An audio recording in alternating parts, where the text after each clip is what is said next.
Bienvenue dans le MOOC botanique, les plantes et leurs usages. Ce podcast est une ressource complémentaire de la séquence Se soigner.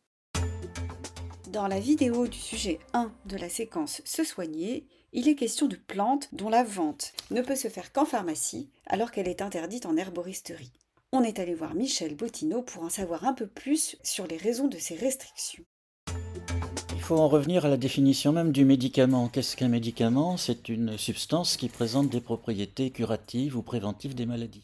Qu'est-ce qu'une plante médicinale ? C'est une plante qui présente des propriétés thérapeutiques, ce qui nous ramène à la définition même du médicament. Alors ce que je n'ai pas précisé, c'est qu'un médicament est prescrit par un médecin et délivré par un pharmacien. Pour une plante médicinale, c'est la même chose.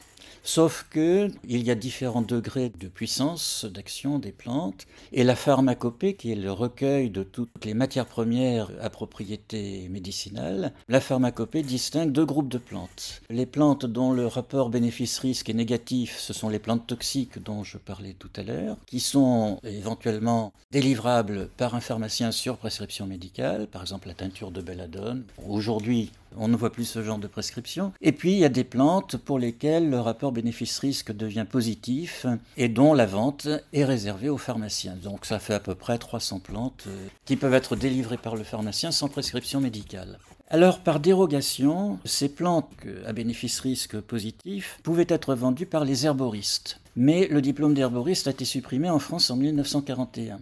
Et donc, logiquement, il ne devrait plus rester beaucoup d'herboristeries officielles en France à l'heure actuelle. Depuis, il y a eu libéralisation de certaines plantes. C'est fait en 3 étapes.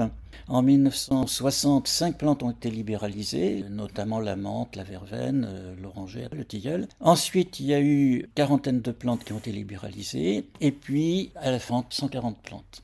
Le problème, c'est qu'on n'a pas dit qui pouvait délivrer ces plantes. Il est écrit « tout commerce ». La seule restriction, c'est qu'on n'avait pas le droit d'accompagner la vente de ces plantes de propriétés thérapeutiques, sinon on tombait dans le travers du médicament, avec risque d'exercice illégal de la médecine et de la pharmacie. Donc ces plantes sont vendues en tout commerce, y compris les herboristeries.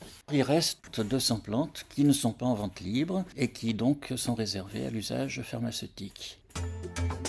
Un nouveau problème s'est créé, c'est l'apparition de ce qu'on appelle aujourd'hui les compléments alimentaires, avec une liste établie par la DGCCRF qui relève du ministère de l'économie et non du ministère de la Santé qui n'a pas pu donner son avis, et que dans cette liste de plantes autorisées comme compléments alimentaires, on va retrouver un certain nombre de plantes qui n'avaient pas été libéralisées, ce qui amène à des oppositions, à des incompatibilités entre les deux règlements. Par exemple, la bourdaine n'est pas une vente libéralisée en tant qu'herboristerie, et on peut la trouver dans n'importe quel supermarché en vente libre en tant que complément alimentaire pour les mêmes propriétés. C'est ça qui est paradoxal.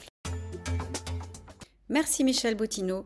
Ce podcast a été produit par l'Université Paris-Saclay et Tela Botanica et réalisé par Sophie Nadeau.